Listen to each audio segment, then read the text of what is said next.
가 됐습니다. 하나는 김현지 씨가 이재명 대통령의 과거 범죄 사실 그리고 경기 동부연합과 연관돼 있다는 것이고, 또 하나는 이재명 이화영 대북 송금 사건에서 변호사를 혼내고 교체한 장본인이다, 이런 겁니다. 첫 번째 문제부터 살펴보겠습니다. 화면 올려주세요.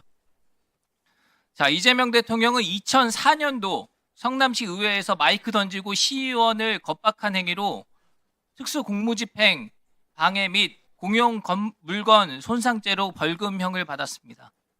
이게 이재명 대통령이 갖고 있는 4개 전과 중에 하나입니다. 그런데 이 사건 판결문에 김현지 씨가 등장합니다. 이재명 대통령과 함께 공범으로 기소돼서 유죄 판결을 받았습니다. 판결문 한번 읽어보십시오. 성남시 의회가 성남의료원에 대해 자료 보안 및 운영에 따른 문제점을 파악하기 위해서 다음 회기로 넘겨서 재심의하기로 결정을 하자 다들 우르르 몰려가가지고 위력을 행사하면서 욕설을 퍼부은 거예요. 시의원들에게 재심의해라. 저 시의원들 도망가는 꼴을 봐라. 읽을 수가 없어. XX 놈들아, 니들 가만두지 않겠다. 이거 김현지 씨가 한 욕이에요. 정말 무서운 분입니다. 다음 날에도 본회의장 출입문 그리고 그 앞에 복도를 쇼파로 막고서 점거를 했다고 합니다. 이재명, 김현지는 그간 알려졌듯 경제공동체라는 그런 의혹을 넘어서서 범죄공동체, 이거 확인이 된 겁니다. 다른 내용도 살펴보죠. 더 충격적인 내용입니다. 김현지 씨가 김일성 추종 세력으로 알려진 경기 동부연합과 연결되어 있다는 겁니다. 그동안 이재명 대통령이 경기 동부연합과 어떤 관계인가 좀 해명해라 라고 해도 아무도 어떤 얘기도 설명도 하지 않았습니다. 그런데 김미희 전 통진당 의원이 공직선거법 위반 사건, 이 판결문에서 김현지 실장이 김미희 전 의원과 깊은 관계를 맺고 있다는 기록이 확인이 된 겁니다. 김미희 통진당 의원이 식사 모임을 방문해서 선거운동하고 그 식사 대금을 지불해서 선거법 위반 혐의로 기소가 됐는데요. 이 위반 혐의에 김현지 실장이 깊이 관여되어 있다는 그런 내용입니다. 판결문 안에 이들이 어떤 관계인지를 정확하게 표현을 하고 있습니다. 성남시의 사회단체 활동 등을 하면서 피고인 김미희와 잘 알고 지내는 김현지, 이렇게 되어 있는 겁니다. 이적 혐의로 해산이 된 통진당의 핵심 김미희 전 의원, 경기 동부연합의 핵심 실력자인 김미희의 남편, 그런 김미희와 잘 안다고 법원이 인정한 이 판결문을 보십시오. 식사 모임할 때 연락책으로 하고 성남시에서 사회단체 활동할 때 아주 잘 알고 지낸다, 이렇게 써 있는 겁니다. 경기 동부연합과 그렇게 밀접한 김현지가 지금 대한민국의 국정 컨트롤 타워인 제1부속실장, 이재명 대통령의 최측근, 대법원장도 불러서 모욕 주고 망신 주고, 그런 위세 높은 민주당 의원님들도 함부로 국정감사장에 불러내지 못하는 그 김현지, 대통령 정무수석이 나서가지고 김현지 실세 아닙니다. 강훈식 비서실장의 실세입니다. 이런 웃지 못할 총극을 벌이고 있습니다. 이런 사람이 국정의 최고 실세라면 대한민국이 어디로 가겠습니까? 자, 두 번째는 오늘 존경하는 주진우 의원님과 박상현 검사의 문답에서 나왔습니다. 박상현 증인 나와주시죠. 자, 이재명 경기도지사 방북을 위한 불법 대북 송금 사건의 주인공 이화영 부지사. 이 이화영 부지사가 대북 송금은 이재명을 위한 것이었다는 취지로 얘기를 하다가 어느 순간부터 다 내가 한 거다, 이렇게 진술을 바꾸지 않습니까? 이 사건의 중대한 변곡점입니다. 진술이 바뀌었던 그 시점에 사실은 변호인단 교체가 있었던 겁니다. 당시 해당 변호사에 대해서 누군가 다그치면서 당신 그만두라, 그렇게 얘기했던 사람이 있었다는 겁니다. 그 사람이 바로 김현지. 증인한테 묻겠습니다. 이제 이화영 수사하다가 갑자기 변호인이 바뀌어가지고 수사가 잠깐 중단됐던 일에 대해서 아까 말씀을 하셨어요. 맞습니까? 예, 그렇습니다. 그 변호사가 얘기를 했다는 거죠. 저 김현지한테 혼나고 그만둡니다, 이런 취지로.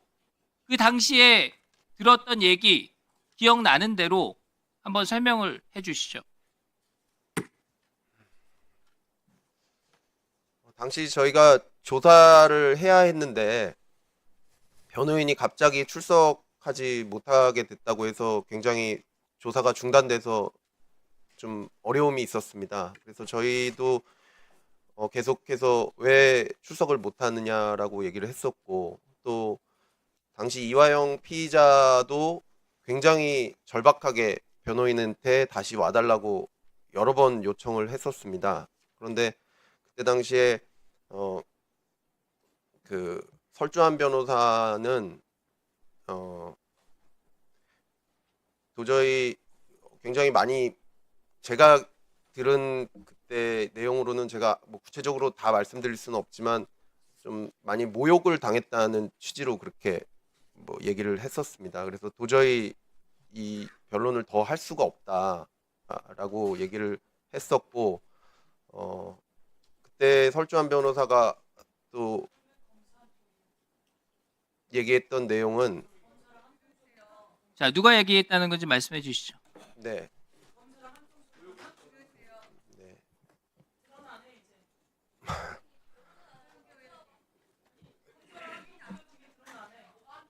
그때 당시에 이화영 씨가 굉장히 절박하게 다시 그 설주한 변호사가 제발 올 수 있게 해달라고 이야기를 여러 번 했었습니다. 근데 제가 알기로는 설주한 변호사 얘기로는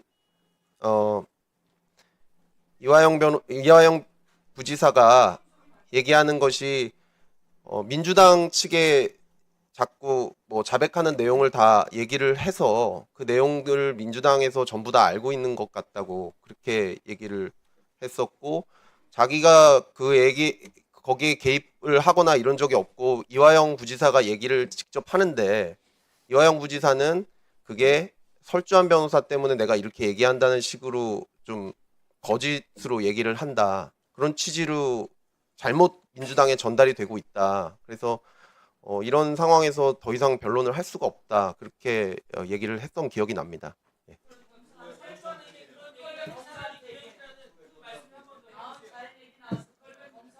설주한 그때 김현지 씨한테 전화가 와서 김현지 씨가 굉장히 뭐 모욕적인 언사를 했었다고 그렇게 얘기를 했습니다. 그래서 도저히 변론에 참여할 수가 없다고 그렇게 얘기를 했었습니다.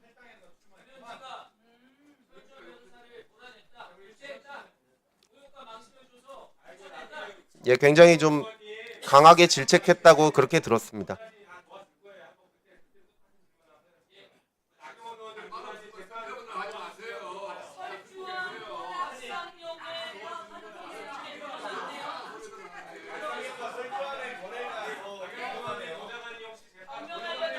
자, 조용히 해주세요. 조용히 해주세요. 다음은 이성윤 의원님 질의 순서입니다. 이성윤 의원님 질의해 주십시오.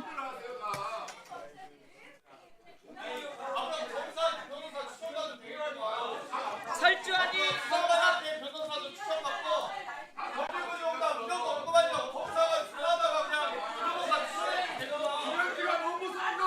조용히 하세요. 조용히 질의하겠습니다. 전주울 출신 이성윤입니다. 아까 국힘은 역시 내란당입니다. 먼 눈에는 뭐만 보인다고 걸핏하면 색깔론, 말도 안 되는 소리 하고 있습니다.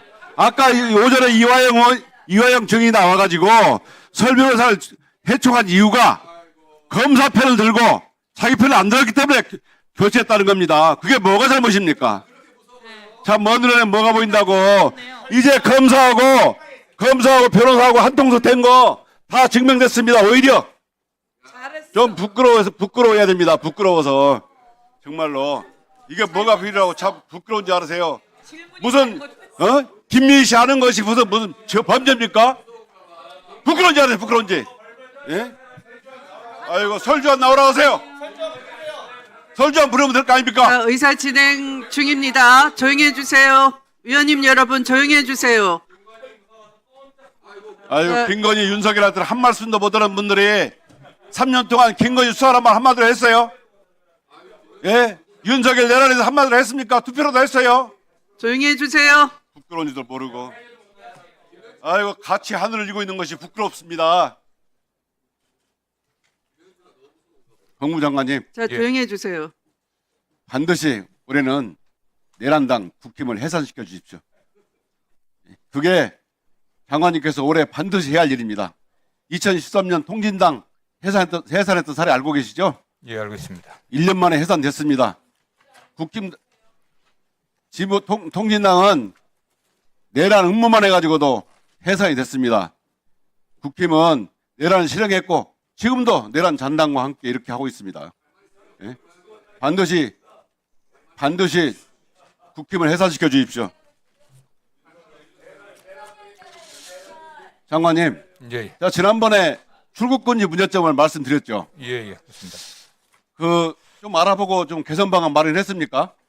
지금 뭐 준비 중에 있는데 어쨌든 저는 일단 구두로 이게 대검에다가 출금지를 좀 신중하게 검찰을 해야 된다는 저희가 그렇게 말씀하시면 안 되고요. 전달하고요. 어쨌든 그 내부 통제가 필요하긴 하지만 일정한 기준을 만들어 갖고 출금지 자체가 굉장히 그 인권 침해고 하기 때문에 기준을 정해 갖고 해야 된다는 일단은 전달하고 좀 대책을 만들려고 하고 있습니다. 제가 출금 실태를 얘기하고 제가 세미나를 열어봤는데 네. 검찰이 과거에 전가의 보도처럼 쓰는 수법이 있습니다. 처음에는 자백받기 위해서 구속을 합니다. 구속영장이 잘 발부 안 되니까 이번에는 구치소에서 구속되는 사람을 수백 번 불러가지고 자백을 받습니다. 또 겁방육 압수수색을 합니다. 아시죠? 마지막으로 쓰는 것이 출국금지입니다. 아시다시피 저희가 세미나를 열어보니까 윤석열 김건희 관련 의혹을 보도했다는 이유로 3년째 지금 출국이 금지된 기자도 있습니다. 우리 최혁준 의원님께서 사례를 말씀해 주셨고요.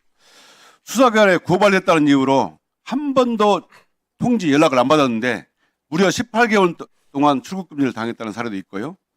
또 그 아내가 허위사실 유포 혐의로 수사한다는 이유로 1년간 출국금지 됐고 심지어 문재인 전 대통령 수사 때는 어떻게 했습니까? 김정숙 여사의 단골 의상실 디자이너의 지인이 프랑스 국적인데 국내에 들어오자마자 휴대폰 비밀번호를 알려주지 않는다는 이유로 출국 정지를 해놓고 출국을 못하겠습니다. 이렇게 무차별적으로 검찰이 출국금지를 악용하고 있어요. 정관님 그 실태를 좀 아셔야 됩니다. 예, 저희도 뭐 보호받고 있고요. 예, 어쨌든 그 출국 규제 조치가 그렇게 남용되지 않도록 저희들이 이제 이 신청은 지금 면밀히 검토하고 있습니다. 이 신청도 말씀하셨는데요. 지금 출국금지 수사상 목적으로 출국금지를 2024년에 무려 한 2만 명을 했는데요. 그중에서 출국금지가 신청되면 99%가 인용이 됩니다. 또 이 신청이요 5년간 기껏 해봐야 56건입니다. 근데 작년에 이 신청으로 기각된 것이 딱 2건 있습니다. 아시죠? 누군지. 이종섭 장관이었어요. 이렇게 유명무실하게 이 신청도 안 되고 또 피의자는 한번 출국금지 되면 기약 없이 계속 출국이 금지가 할 수 있습니다. 이런 구조를 아셔야 돼요. 검찰이 수사에 악용하기 위해서 출국금지를 이용하고 있다, 남용하고 있다 이런 걸 꼭 명심하시고요. 네.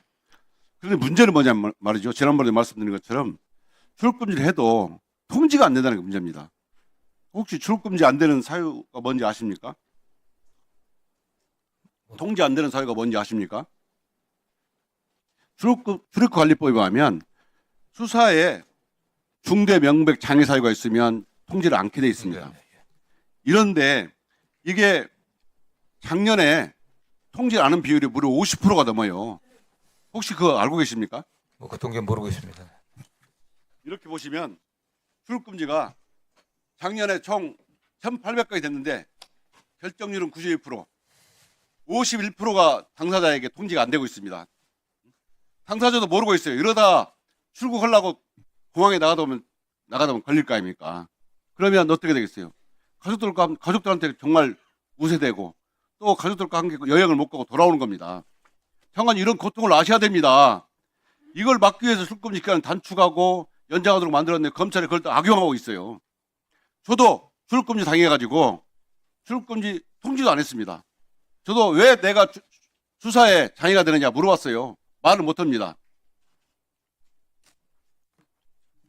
검찰 개혁 하시는데요.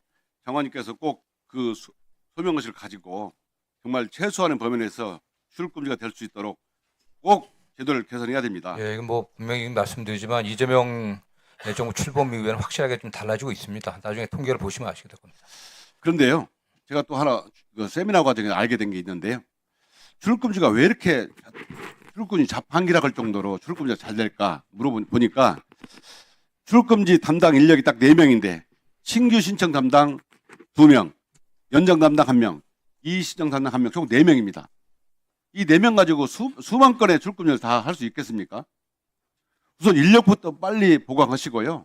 제도 개선은 제가 법안을 낼 테니까 함께 개선 방안도 마련해서 저한테 협의해 주십시오. 네, 그 법무부 전체가 뭐 이제 출입국